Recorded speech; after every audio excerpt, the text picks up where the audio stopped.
So today is episode 104 of the Love Your People Well podcast. And my friend, I am so glad that you are here.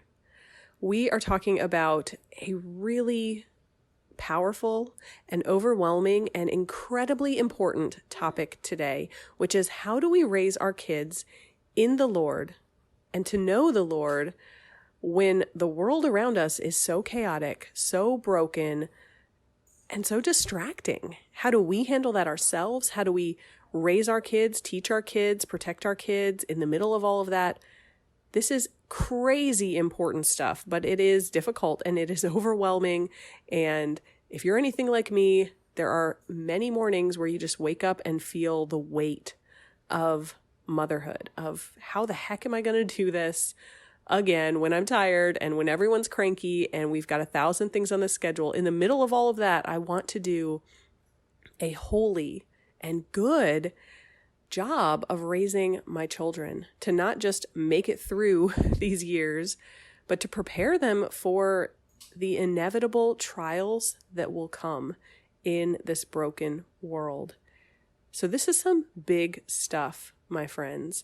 And I want us to take a look together at some of the biblical truths about what we are called to as parents, as well as consider how do we do that when the world around us is often not supporting those same goals and not necessarily trying to point our kids in the healthiest and holiest direction. Why does it matter? How do we do it? That's where we're going today. So my friends, let's dive in to this conversation. Welcome to the Love Your People Well podcast. We're here to build healthy, happy, and holy family relationships. I'm Jess, a marriage and family therapist, a Christian, a wife, a mom, and I believe God creates us for relationships. Relationship with Him and with each other.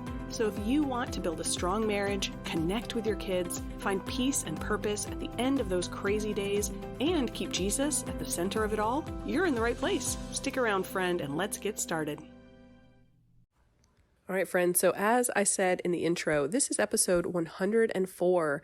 So if you are looking for the show notes for today, kind of the blog style of what we're going to talk about, as well as some links to some resources that will help you in your journey of biblical motherhood in a broken world, you can find all of that on the website at loveyourpeoplewell.com/104. That will be the show notes for today. And there are some resources that I want to point you to because this is it's an overwhelming topic. And there's so much that we could say, but I don't want to add to the overwhelm. It's an incredibly important topic. And so let me just point out a few resources for you before we dive in. We have several free resources from Love Your People Well, but two in particular I think are connected to today's topic. And that is the 5 tools every busy mom needs to move her family from autopilot to intimacy. This is a free 5-day email course. You just get a quick little email every day with a short video and a handout and some very practical ideas for how to build connection in your family, no matter what chaos or change you might have been going through.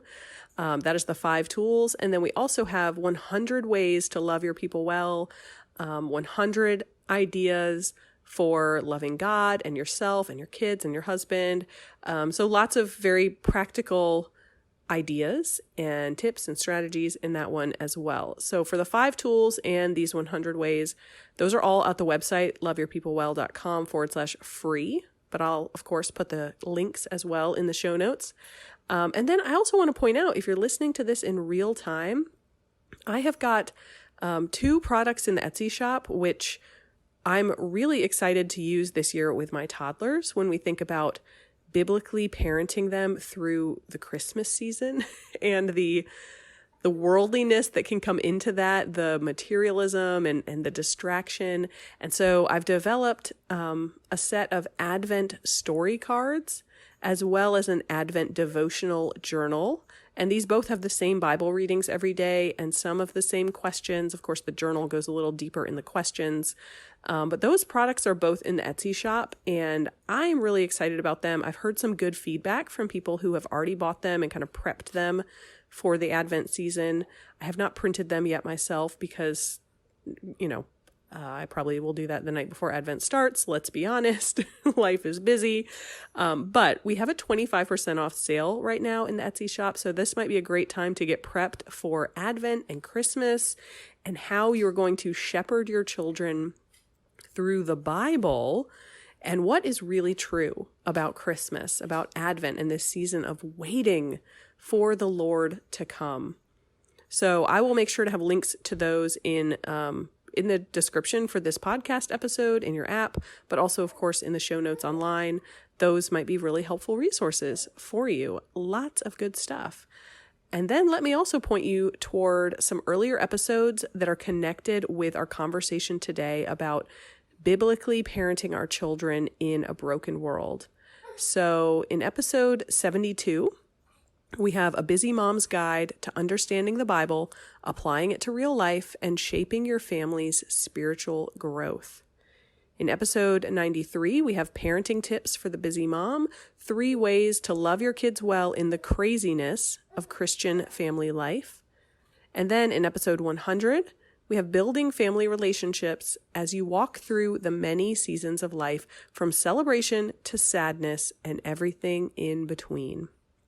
So some of those episodes might be additional encouragement to you in this conversation about raising our kids in the Lord while being surrounded by brokenness and chaos and sadness. And, how do we connect the truths of the Bible with our everyday craziness of motherhood and do that in the middle of a culture that is not necessarily very supportive of that, and certainly not healthy and holy in the way that we want our family life to be and we want to raise our kids to be. So lots of good stuff there. All the links, again, they're in the show notes, loveyourpeoplewell.com/104.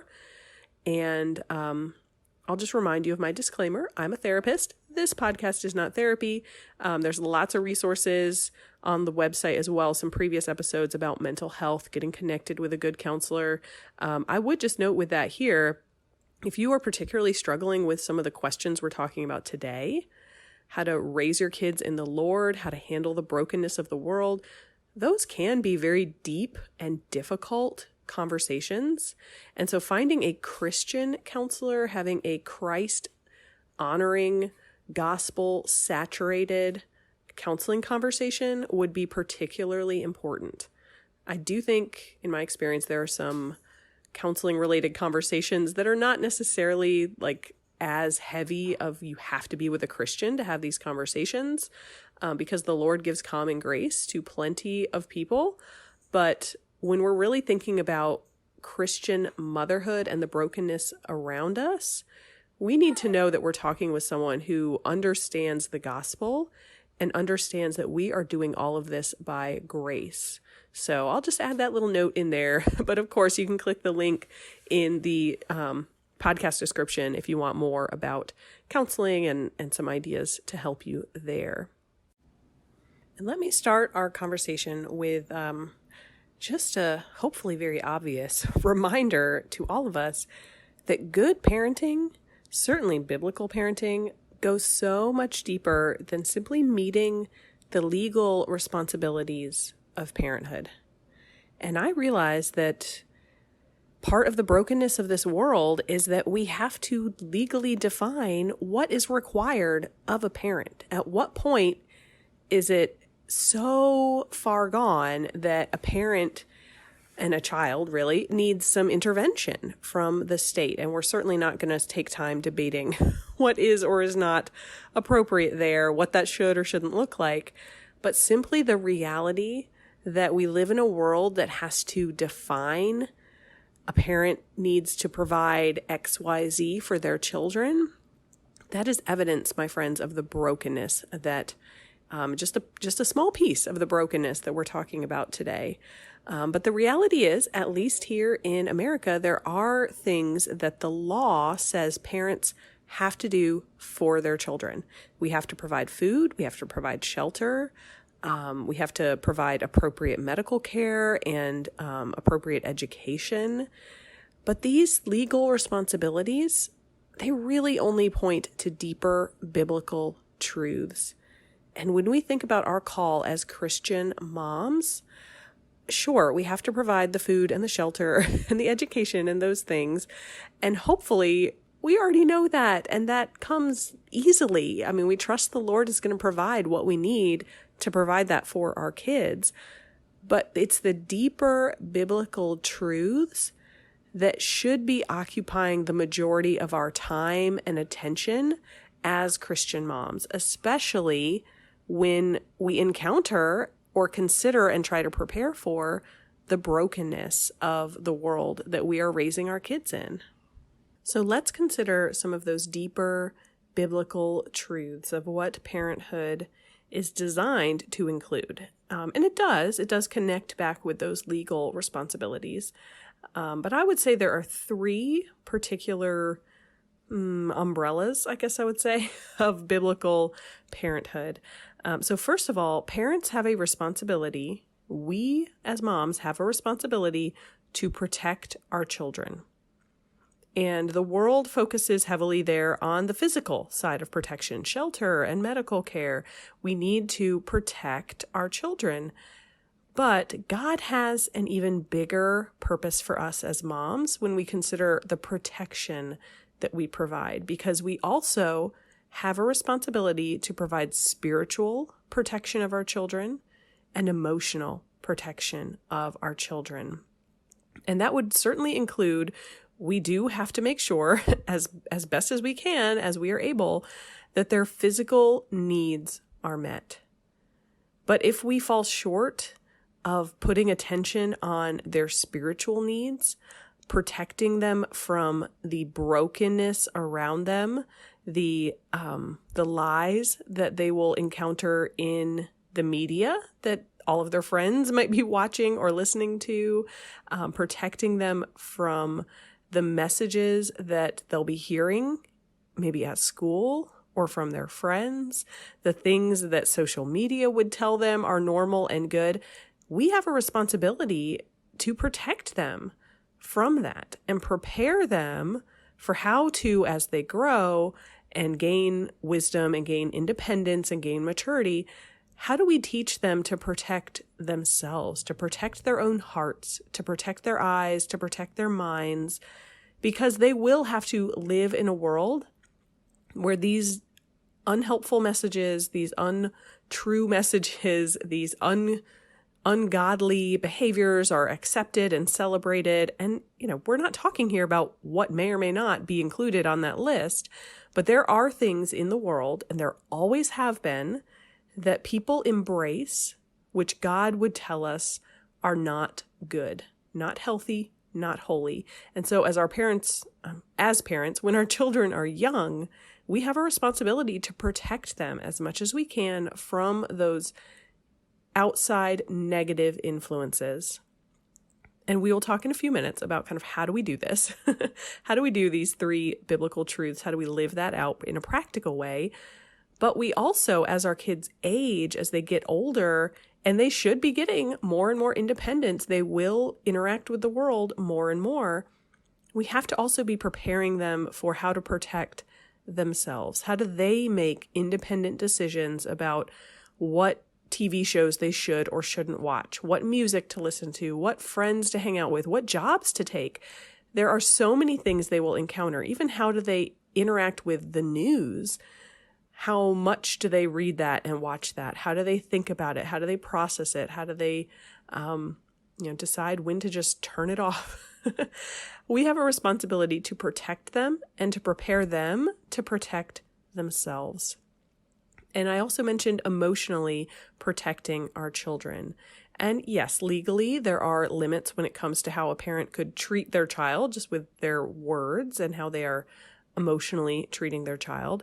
But we know the Lord has such a bigger goal and a bigger purpose for parents, that we should be the people who are loving them unconditionally, who are showing them such support and encouragement and care that they feel safe exploring the world around them, interacting with the world around them, even when that world might hurt them, even when they get bullied at school, or they fail a test, or they fall short in some way, or they have their first relationship and the breakup happens, whatever it is they go through where we're giving them some independence there, do they have a safe place to land?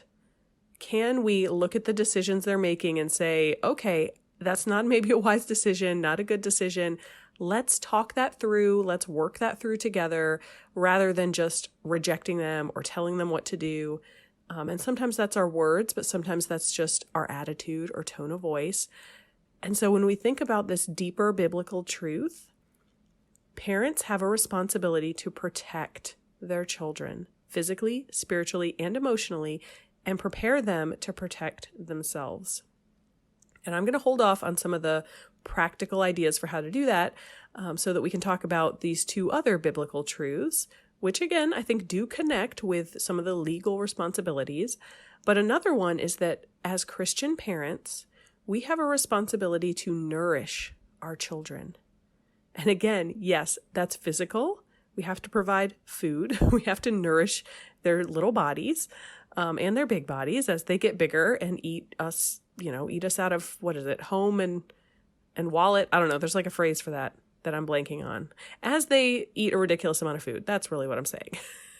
We have a responsibility to nourish our children physically, but also, again, spiritually and emotionally. It's probably pretty obvious how we nourish our children with food. Hopefully every once in a while they eat something green and they drink some water and, they're making some healthy decisions for their eating habits. But what about your nourishment of their spiritual life? How often are we reading the word together, teaching them how to read the word for themselves? And their emotional life, are we nourishing them with words of encouragement, words of affirmation? Are we nourishing them by helping them think through pros and cons of a decision they might have to make? Or helping them figure out, how do I confess my sin? How do I ask for forgiveness? How do I offer forgiveness? How do I forgive myself? There are so many things that parents need to nourish their children in. And if we stop at that kind of baseline, do they have enough to eat and I'm not yelling at them? Is that our baseline? Or are we going to be able and willing to go deeper in the way that the Lord calls us to? And again, this is hard to do in a world that has a different message about what is good and true and beautiful. Now, the world probably would agree with us about, at least for the most part, about physical, food, what food is healthy or not healthy. But we know that the world around us does not always have an accurate message about what spiritual nourishment would look like, and even what emotional nourishment would look like. Because it is not as cut and dry as affirming every decision that our child makes and saying everything they think is good, everything they feel is good. And we all know that. My kids are toddlers, and the number of times I have to redirect them during the day of, hey, don't hit your sister, don't steal that toy from them. Sure, that feels good to them. They want that toy, so they take it. They are feeling frustration, and so they do something that releases that frustration, and now they're happy again, except the decisions they're making there are not good. And that might be very obvious with toddlers. It gets harder, of course, as they get older, and the decisions they're making are much bigger decisions, but also they have more of a voice in why they're doing what they're doing or thinking what they're thinking. And we have a responsibility to nourish their thought process, their decision-making process, to nourish them as they consider all the different options that are available and what is actually going to be good, healthy, life-giving. We have a responsibility to nourish our children. And then the third biblical truth of parenthood, of Christ-honoring parenthood, that I would say is that parents have a responsibility to teach their children. And yes, again, legally, you got to provide your kids with some level of education. But of course, this also extends to spiritual truths and teaching kids how to live in this world, this broken world, this chaotic world, how to live in it with the best possible relational maturity and emotional maturity. Spiritually, we can look at Deuteronomy 6 and we see a very clear picture of what parents need to teach their children. We need to teach our children God's word. Why does God say what he says? What does he say? Why does it matter? We need to help our children, not just tell them what to do, tell them, well, God says do this, so yeah, better do it, but to actually teach them what he's done in the past. Why is he good and faithful and strong? How do we know we can trust him? What has he done in the past? Why does that matter for them today? Why does he tell us to do what he tells us to do? We have a responsibility to teach and educate and help them understand the fear of the Lord, which is, of course, the beginning of wisdom and knowledge. You can see that right there in Proverbs. And so we have that spiritual responsibility to our children. And I've already mentioned the piece within protecting our children and nourishing our children. Part of that is teaching them how to protect themselves, how to nourish themselves as they grow and get that independence. And they will need, even beyond protecting themselves and nourishing themselves, there's obviously a strong element there of what are they choosing to engage in or spend their time on? How are they protecting their own heart and mind and soul? But also, we have to teach them how to interact with other people who sometimes will disagree with them, other people who might not treat them very well. And of course, with that, what should they expect of their future spouse or friends or employers, the people who should be treating them well and should agree with them, at least on the big things of life? And so how do they relate with other people? How do they show empathy and kindness and compassion? And of course, a big portion of that is the Holy Spirit's work in their life, which we, as their moms, we can't control that. I cannot make my children patient, but I can teach them what patience looks like and the value of patience. I can model that for them. I can hold them to the expectation of waiting for certain things. I can't control if they're waiting well in their own heart and their own mind. That is between them and the Lord. But I can teach them all these various elements of what that looks like, that one thing, patience, on the list of a million things that we want our kids to know and to be good at. How do they live in this world relationally and emotionally?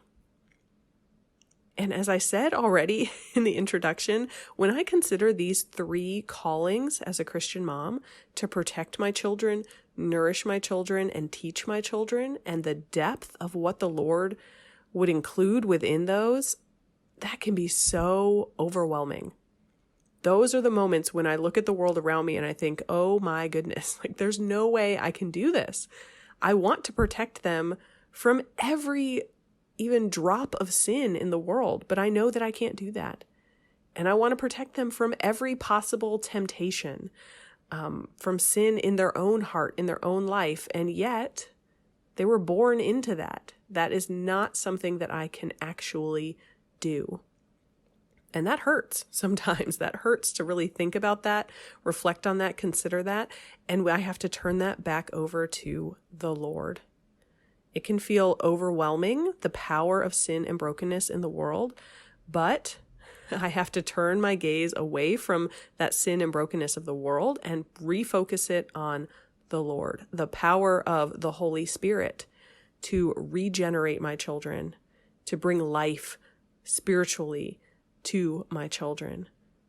I need to turn to the protection of God and the nourishment of his word and the wisdom that I get from that and how he equips me then to give that onto them. That is where we need to focus our attention, our heart, and our energy when we're feeling overwhelmed.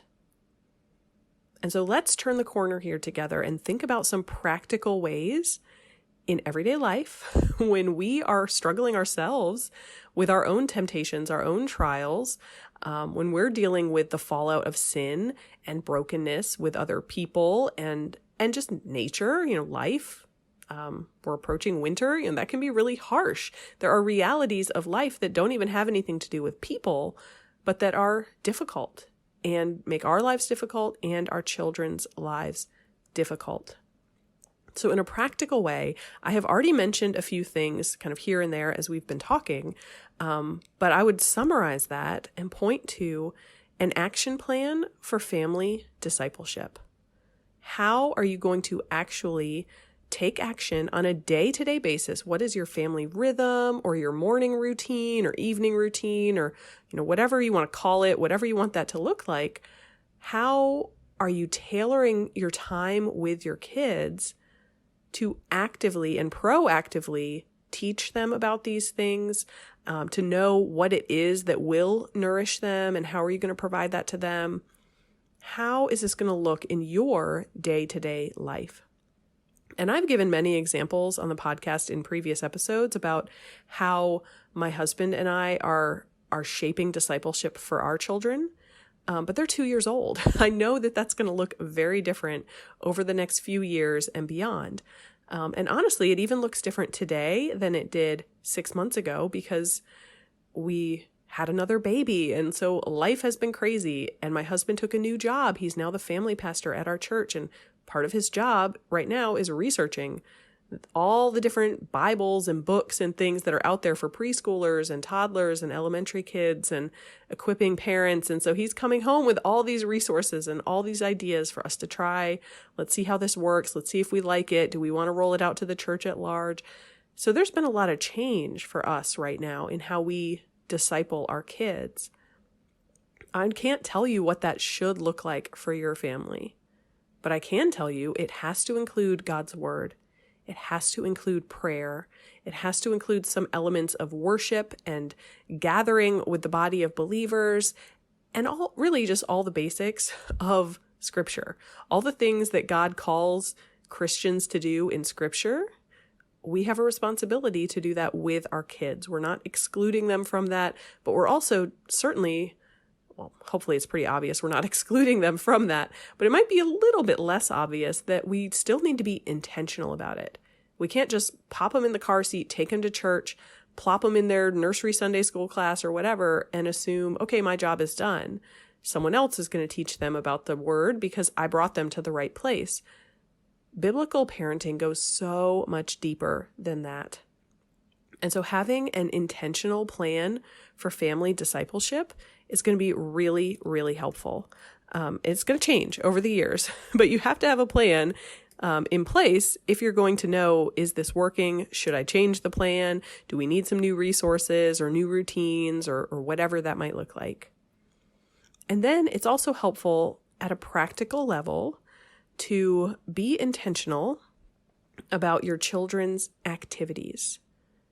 What are especially when they're young, you have a lot of control. Are they going to play soccer or baseball? Are they going to take piano lessons or guitar lessons?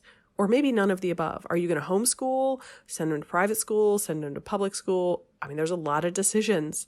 And sometimes we just don't even realize they are decisions because either that's maybe what our whole community does, or everybody at our church goes to this same private school, or we're all public school kids. And so we don't even think about it. We just go with the flow. And we might just involve them in whatever activities we grew up enjoying. And that might wind up being fine, but that's different than being intentional about what is going to be good and right and best for my child and my family. Being intentional about the activities that we put our children in, and as they get older, the activities we allow them to be involved in. Are we saying yes to everything they want to do, or are we actually thinking about, why do you want to do that? What's the good and the bad of saying yes to that? Because saying yes to that means you're saying no to something else. And so making those decisions for our kids or over time with our kids, having that parental management of their social life, their activity life, is hugely important in how we protect, nourish, and teach our children. We cannot just take things for granted. We cannot simply go along with the flow of what everyone else around us is doing.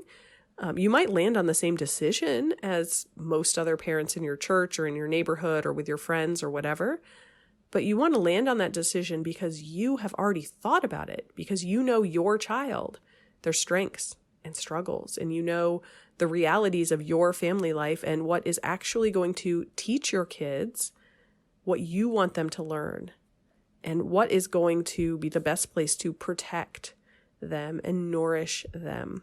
And so that intentionality with family discipleship, but also with activities, schooling, these things that are going to fill your child's time. And with that, this is obviously involved, but I would put it in a separate category, would be our intentionality as parents around our child's friend group. And a lot of times we don't really think about this until they're older and they're actually making their own friends. They're not just going on whatever play date mommy schedules for them, but they're deciding for themselves. I like this person. I don't like that person. Maybe they're getting to that age where dating is entering into the conversation. But what friends are we allowing our children to spend time with? Who are the people surrounding them? It goes beyond friends. That would include the pastors at your church. Who is the youth pastor? Do you like that person? Do you trust that person? Because that person is going to have a lot of influence in your child's life. Look at the other kids in the youth group or whatever group that might be at your church setting. What are those kids like? What are their personalities and attitudes? What does their spiritual life look like from the outside looking in? Obviously, you don't know their hearts, but you can assume your child is going to look like them if those are the people they're spending time with. And a lot of us are not super intentional about this with our kids. We just kind of let them become friends with whoever they become friends with. And maybe we cut a line at kids who are drinking and smoking and skipping school or whatever these big things are. Or when they're younger, maybe the kids who are bullying other people, we might try to keep them apart. We often take some level of action here. But are we actually sitting down with our kids to talk about, why is this person your friend? Why do you want to hang out with them? Why do you not want to hang out with this other person? Are we helping them think through these decisions that they're making? Because the people they spend time with, their friends, their pastors, their mentors, coaches and teachers, even family members, cousins and aunts and uncles and grandparents, who is your child spending time with?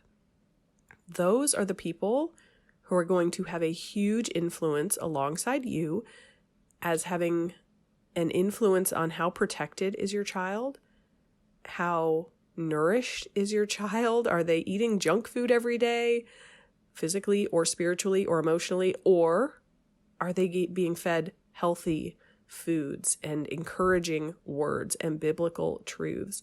These people will be teaching your children, whether they have that as a formal part of their job description or simply the reality of kind of living life together. Your kids are going to look at their peers, their friends, their mentors and coaches. They're going to look at these people to figure out and decide what is good, what is right, what is healthy. They might even look to them to decide what is holy. And so if these people are living by the brokenness of the world rather than the holiness of the gospel, then they are not the people that you want your child to be influenced by. And we have to be intentional about that. This requires decisions about, again, activities that they're going to do, but it also involves conversations with them, even when they're very young, and includes a high element of supervision. And supervision would take me to the last point that I would have here as far as practical ways of how this plays out would be considering and being intentional about how your family utilizes technology. And if I'd been making this podcast episode, 10 years ago, I might not have included that on the list. But then again, podcasts are technology and did not exist, I don't think, 10 years ago. Maybe they did in their very early form. I certainly was not listening to them. But today, wherever you are, technology is a big part of your child's life. It's probably a bigger part of your child's life, or it will be as they grow up, than it is of your life. They call them digital natives. They grew up with not just a cell phone, but with smartphones. and not just a computer in the house, but a tablet in the bedroom, and frankly, a computer in their pocket if they have a smartphone. Technology is everywhere. And as we think about our responsibility to protect our children, technology is going to have a huge influence on how protected are my children's hearts, how protected are their thoughts and their eyeballs. And technology is going to influence how they're being nourished and how they're being taught. And I can definitely say, as a counselor, I encounter so many families where the parents don't really think about technology. They just kind of, again, go with the flow of like, well, everybody else at school has a cell phone, or, my child needs a cell phone so they can call me. What if there's a safety issue? Obviously, you have to think about safety and all these sorts of things. But so many parents are I'm not even going to say surprised, they're shocked by what their child accesses through technology that the parent didn't even know was possible.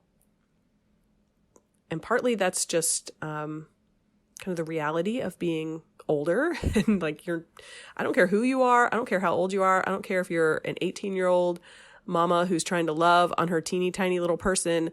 The younger people, the younger generation knows more about technology than you do. Unless maybe you work at Facebook and you're developing all the apps. But the reality is we're never going to know as much as our kids about what is possible and available in technology. And so we need to be very intentional about what they access, when they access it, and we need to be intentional about our conversations with them, not just giving them a phone, but clarifying expectations with that phone, checking that phone ourselves, looking at the apps that they are using, looking at their screen time usage with them, picking it up at random times, maybe to look at their text messages. Like, you can have a whole privacy conversation with your kids, but your job is to protect, nourish, and teach them. And if you don't know what they're doing on their devices, you will not be ultimately as successful with protecting them, nourishing them, and teaching them.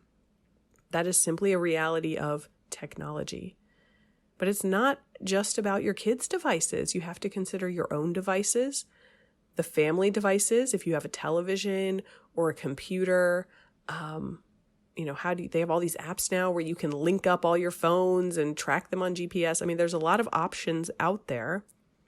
But again, we don't want to just go with what is easiest or cheapest or what all of our friends are using. We want to think through, you and your husband to sit down and think through what technology means for your child today and for their future. How do you need to engage with technology in a way that protects your child, nourishes them, teaches them, because they will access things that, 20 years ago, when you were growing up, when I was growing up, I never could have accessed some of this stuff. I would have had to really look for it, really be intentional about finding all these little nuggets of wisdom that are on Wikipedia, let alone all of the horrible things that are out there through technology. And so considering and being intentional about how does your family utilize technology is going to be a very practical way that you protect, nourish, and teach your children. So let me recap that for you. And I know there's a lot more probably ideas in there, or like categories to think about and pray through. And if I did a bullet point list of like specific ideas, that list would probably be 1,000 bullet points long. I was going to say pages. Might not be quite that long, at least what's coming out of my brain. But there's so many different ways this could play out for every individual family. But be intentional about family discipleship. Be intentional about the activities you allow your kids to engage with and be involved in, the friend group, the people that are around them, and be intentional about technology. These things have such an influence on how you're parenting your kids. And speaking of kids, I hear mine knocking on the door. I think nap time is over. So I'm going to wrap up. We will be back on Friday with some ideas for caring for yourself in this broken world. As you're parenting your kids, you have to take care of yourself. So definitely circle back on Friday for some encouragement there. But until then, hugs and blessings to you, my friend. I'll talk to you soon.